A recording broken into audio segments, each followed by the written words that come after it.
Hello, everybody.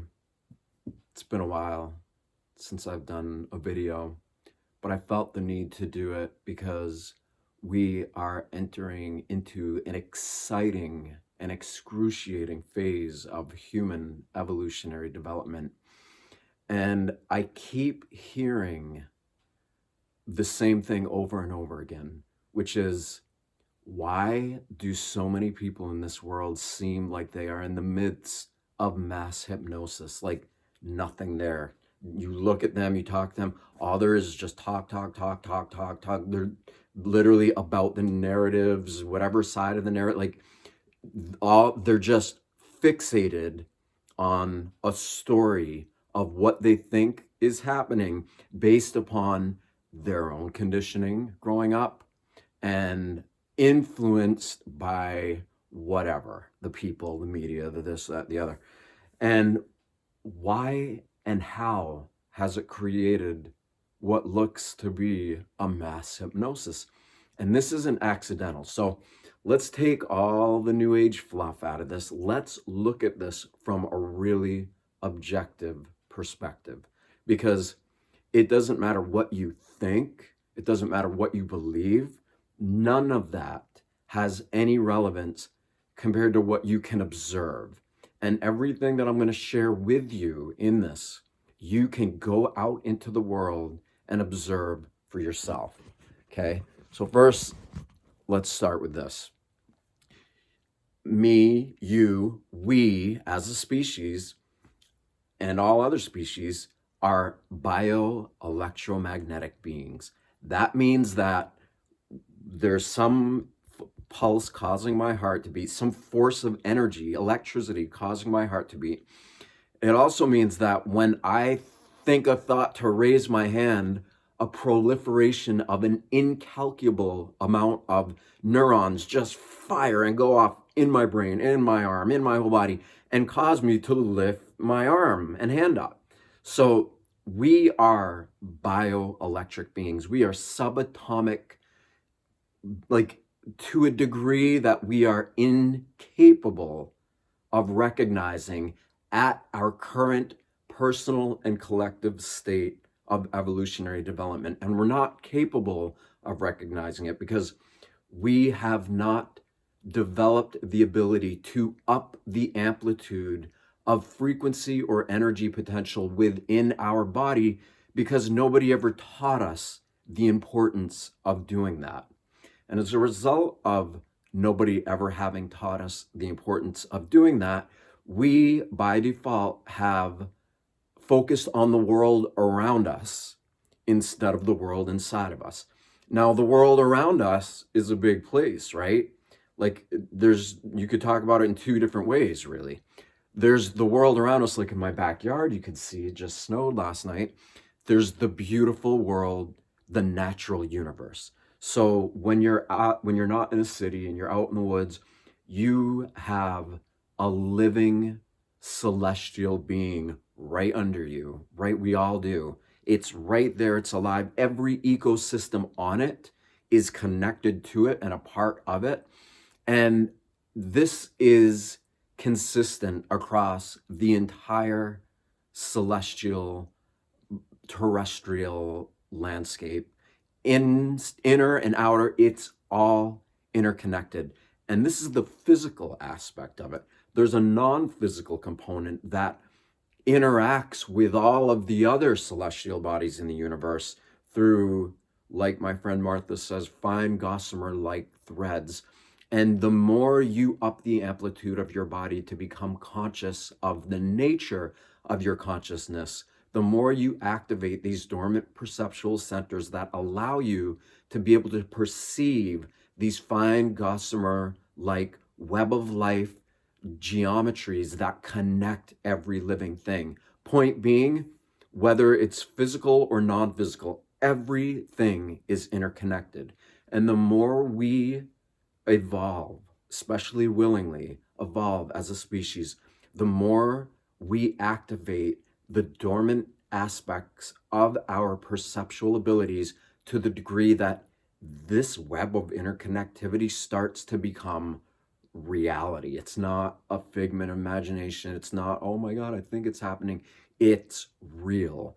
And when you start to become conscious of it as actually being there, and you're seeing it and you're hearing it and you're feeling it, you eventually get taken on a journey with it. Meaning, the more you focus on it, the less this world ceases to exist, because that energy, that web of life, is actually more powerful and potent and profound than this temporary experience that we're having in these bodies.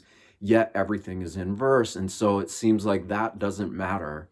And the things relating to what we've been taught it means to be human, take significance. They take priority in what we value, right? So,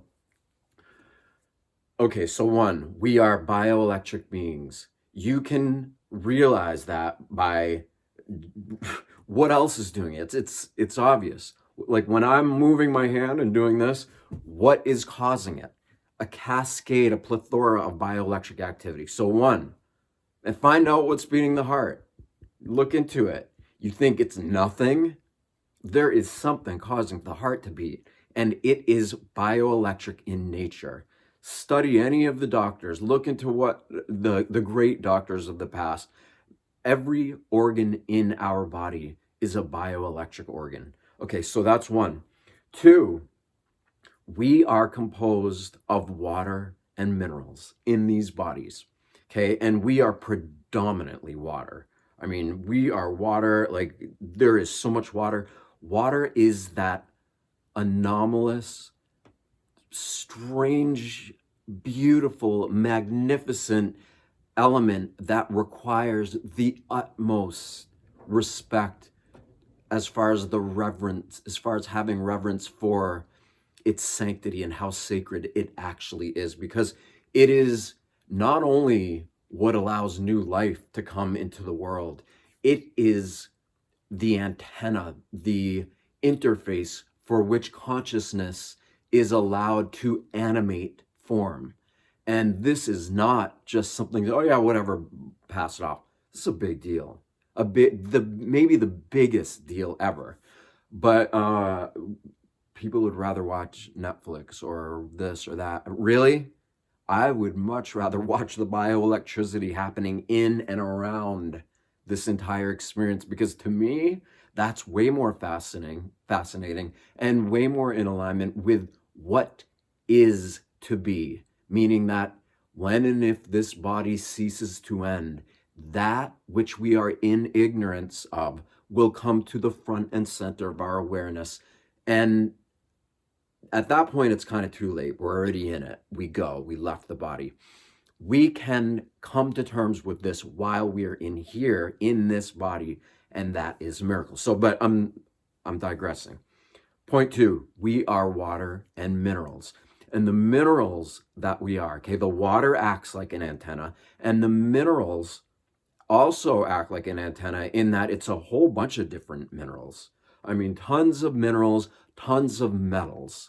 And metal, okay, as well as some minerals, are conductors of electromagnetic activity. You know, like when you go to the store and you buy a bottle of water and it says it's got electrolytes in it. Electrolytes are fine trace minerals that are assimilable by the human body to the degree that electrical activity is able to be conducted with these specific trace minerals or electrolytes. That's what they really are. Okay, the bottles of water you buy at the store are a scam. They're not real electrolytes. And if they are, they've been adulterated or ruined or whatever, but also it's besides the point. So, one, we are bioelectric beings. Two, we are predominantly water and mineral-based beings that are both antennas, okay?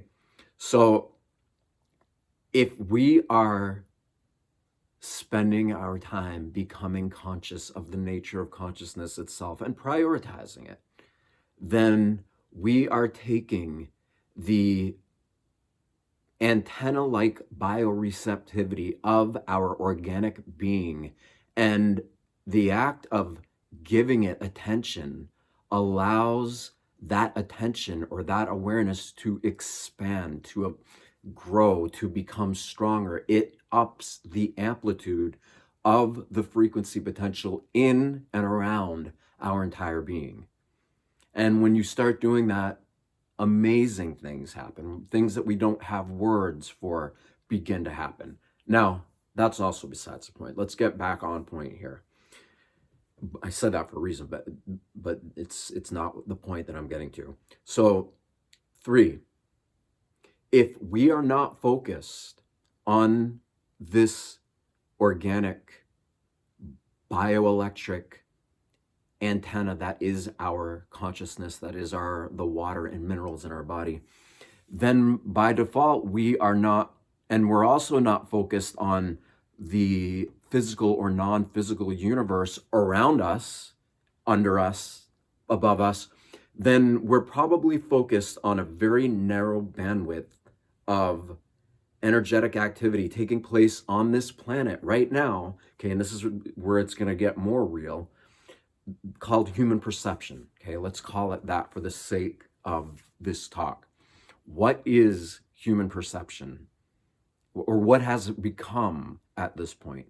Because right now, we as a species have gotten to the degree where the amount of artificial electricity, artificial intelligence, artificial food, artificial everything, that it is at a level that is so extreme that were we to become conscious of it, we would probably melt down because it is so pervasive, this bioelectricity. Now, when I was a kid, we didn't have the internet. We had dial phones that you pick up and dial and call. Now they are, now everything, the entire world is based upon artificial intelligence. Everything there is, period. So here's the issue with all that.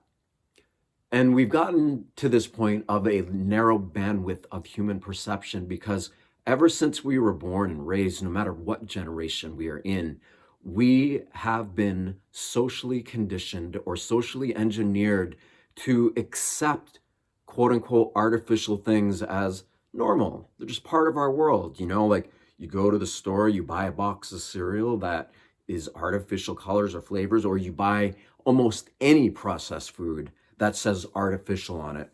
Then bit by bit over time, you are creating neural synaptic connections in your head that are used to witnessing that which is artificial all around you, and thus accepting it as just a self-evident, normal part of life. Now, here's where this gets messed up. When it comes to physical items and an artificial color and things like that, okay, whatever, it is what it is. But when we cross the boundary from what appears to be artificial physical things into non-physical artificial things, and what I mean by that is electromagnetic frequencies, X-rays, there's so many radio waves, there's so many different waves that are being emitted, our Wi-Fi in our house, the Wi-Fi in our phones. And now the amount of towers that anybody can look at anywhere in the world, towers, everywhere we go for the most part, they're fucking putting in towers. It's crazy. Like, right? Go out and look around and tell me if you do not see that. Excuse my language. I swear out of love. Because I'm trying to get a point home that if more people recognize and were aware of, it would help all of us. Okay? So, sorry, I want to get this picture of the snow in the background. It's beautiful. So, here's what happens. With the amount, we're already socially engineered to accept artificial things as being okay or a part of our world or normal.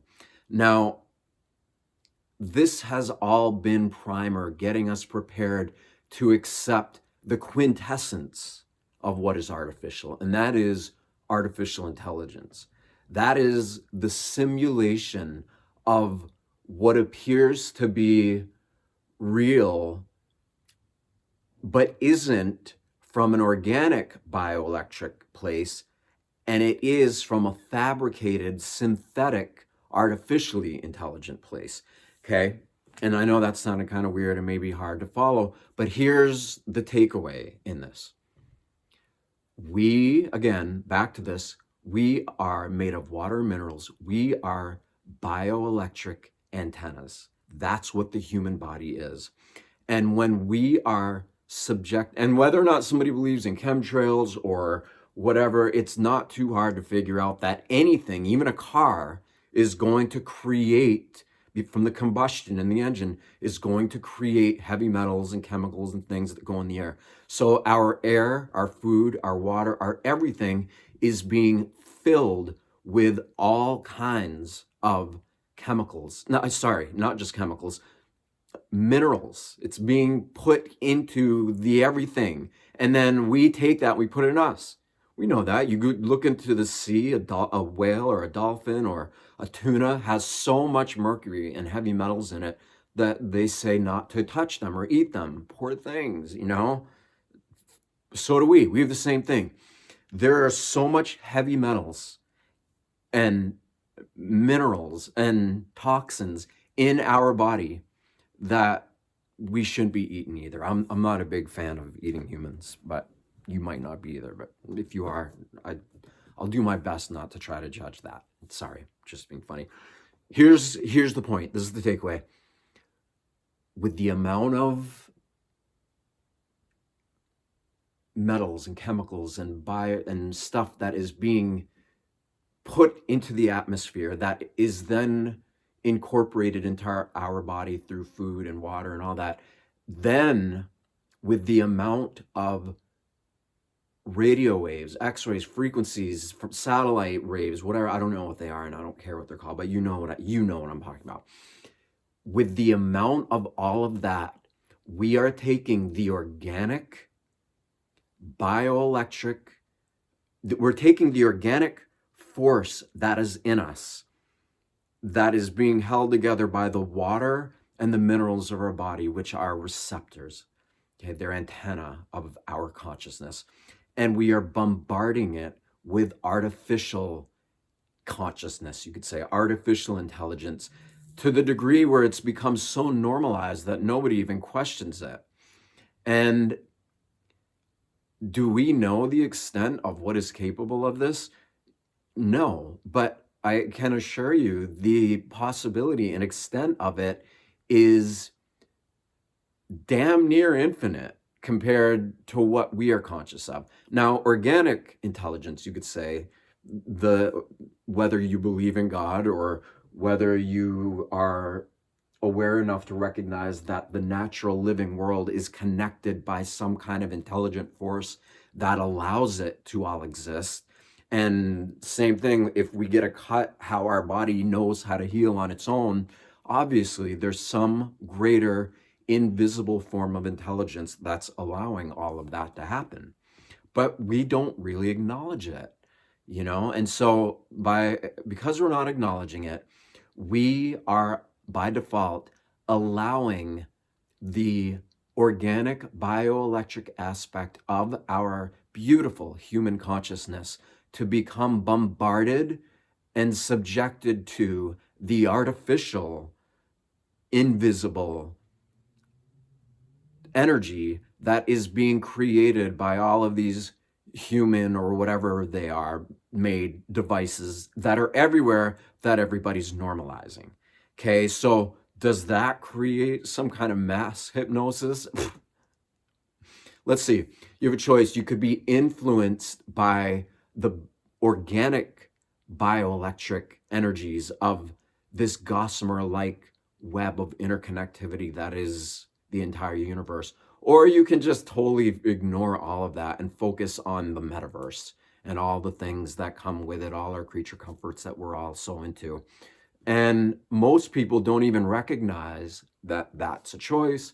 And as a result, by default, they get funneled into focusing on the synthetic form of consciousness, of artificial intelligence. Now, let's look further ahead. Okay, so that's all stuff you can see on your own. Okay, we are bioelectric beings. You can look that up. Every organ in the body is bioelectric. 2, we are water and minerals. Water and minerals. Okay, we know that. Maybe water is a harder thing to prove because people maybe aren't that aware of it yet, but we know that metals are conductors of bioelectricity, of electricity, and whether bioelectricity or artificial electricity.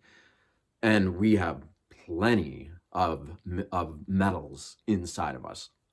All of us do, plenty of it. Minerals do too. There's natural minerals that conduct bioelectric energy. They have negative and positive electrodes inside of the crystals or the ore or the metals. It's fascinating. So, and then the third thing, as a result of being bombarded by all of these artificial energies, which you can go out and see too. Look at all the towers. Look at your phone. Look at the Wi-Fi. Look at like go into a city and have your Wi-Fi thing on your phone and look at how many other people have Wi-Fi.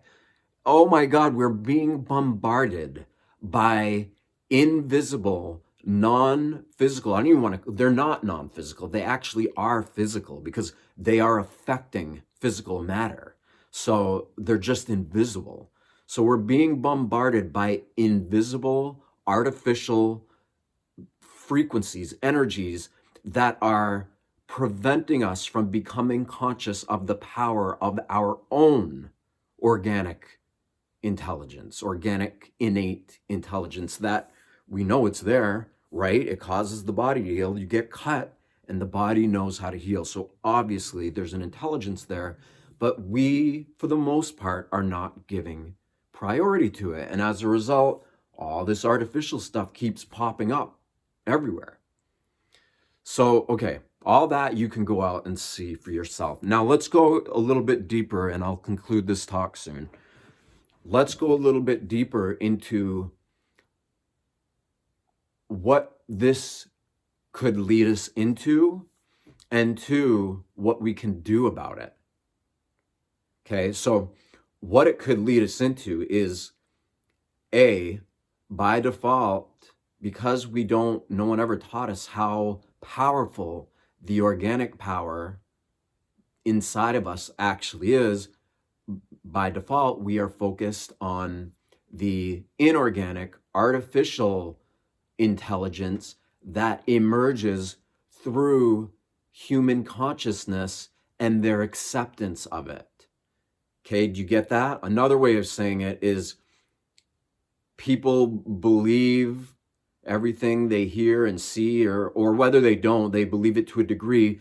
And so everybody's essentially talking about and focusing on the same thing, no matter what side of the spectrum. Okay, we're not talking about anything here except for consciousness. You know, you can divide it further, create more division, which we're great at doing as a species by breaking into politics, breaking into religion, breaking into countries, breaking into town. Like, people love divide, right? They love duality. They love division. That's what keeps us from becoming conscious of the nature of consciousness itself. So, nobody taught us how important it is. So by default, we are being subjected to the artificial energies that are all around us.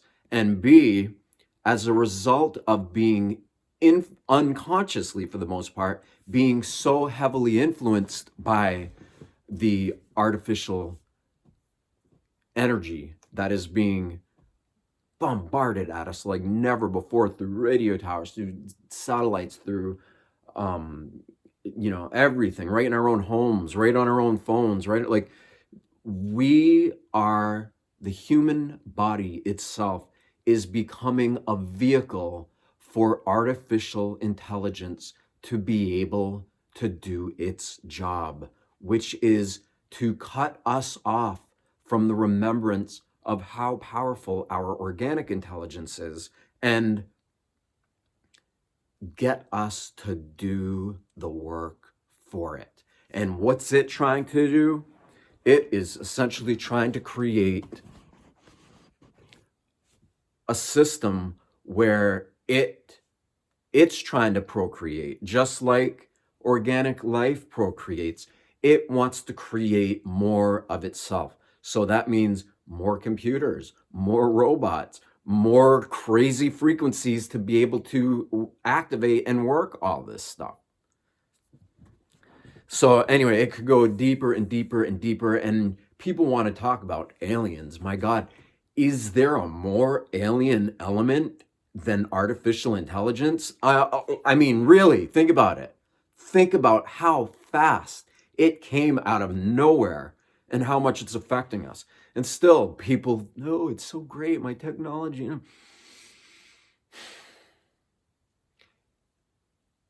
So we've come to a crossroads. By default, we are unconsciously allowing artificial intelligence to plug itself into the organic intelligence of our being to the degree where we're becoming more and more disempowered from remembering how powerful the organic intelligence is within our body, and we are prioritizing the connection that we're not even conscious of to this artificial synthetic frequency, and it is taking over the entire world.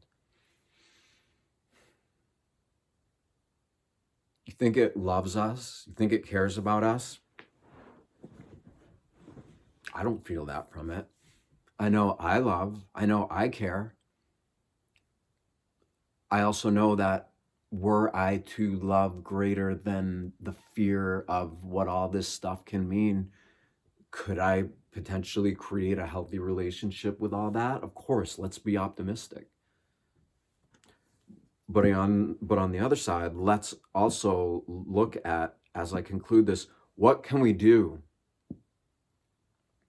to really overcome this, to not let synthetic, artificial, everything be the predominant focus of human consciousness? What do we do? It means that, I mean, because we're all doing it no matter what, right? Like, we're all a part of it. There's almost like no way out of it, it seems, but there is. And the way out of it, let me show you this. Look at this kitty. Look at this girl. She's laying there. Hi, sweet girl. Yes. And that's Venus. Venus the kitty. Good girl. Yes, I'll pet you in a moment. So here, and me showing her is for a reason. She came up right as I was about to say what I'm going to say, and that is attention. But not just any attention, it's loving attention. It's choosing to love the organic, natural aspect of our own consciousness and how it interrelates with all of the bioelectric organs of our body that have evolved over infinity, right in harmony, for the most part, with the same terrestrial and celestial forces that hold it all together and allow it to keep existing. When we prioritize giving our attention to the aspect of ourself that can love greater than the fear that is preventing us from being able to continuously focus on this loving aspect of ourselves, when we can do that and we continue doing that while at the same time having tremendous reverence for water, for minerals, for the elements of our body that are the true antenna of frequencies. When we can love these aspects of ourself from the organic, natural consciousness that we all truly are, then we begin to up the amplitude, the frequency potential of our body's ability to be able to become conscious of greater, deeper, more profound, and more powerful levels of consciousness. Okay? And we're at a crossroads here. Do we love the organic nature of life, or do we love the metaverse more? Which one? I mean, which one? Because whatever one you focus on, you're going to amplify. And having been through at least 10 real near-death experiences, none of this simulation garbage exists when the soul starts to become untethered from the body. So why would we give so much attention to it here now? Why? So I hope that helps bring some clarity to something that all of us are experiencing. No matter who you think you are, no matter what you believe, no matter who you voted for, no matter who you pray to, we all are facing the exact same thing. And the only thing that and I'm not just somebody who takes this lightly. I'm somebody who has been put in situations where, they say the word, like the saying, do or die. For me, it's love and live forever, or I'm trying to think of a good expression to say, but essentially love or die was my choice. I had to learn to love greater than my fear of death and of getting raped and of getting killed and of being hurt and all the terrible things that were really actually empowering learning experiences, because I chose not to be the victim. And going to prison, of course. And now many are starting to feel like we're all in a prison. But the prison isn't out there nearly as much as it's in here. And everything that I spoke to tonight, and the reprioritization of values of loving the organic, innate intelligence of our being more than the artificial aspect of what appears to be so predominant all around us, and that everybody's talking about, and that everybody's addicted to, because let's call it what it is. They are addicted to it. If enough of us start doing that, we are going to feel what it's like to know the fine gossamer-like energetic threads of the web of life, of interconnectivity to all that truly is and ever will be. And when you start to become conscious of that, you start to break down in tears and you start to cry, because your heart opens wide, and you remember at the same time that you're crying that you always knew, you never forgot. And the more we choose as men, as women, as whatever it is that we think we are, the more we choose to prioritize knowing ourselves as the soul we truly are, the more it is going to come in and help us do the work that's required in order to get back to a place where the organic receptivity of our bodies, and most especially our way of life, has the potential to be restored. So thank you. Let me know if this brought up any questions or thoughts or feelings or whatever. And yeah, thank you. I love you all, and I appreciate you giving me the time to express all of this. Talk to you soon. Bye.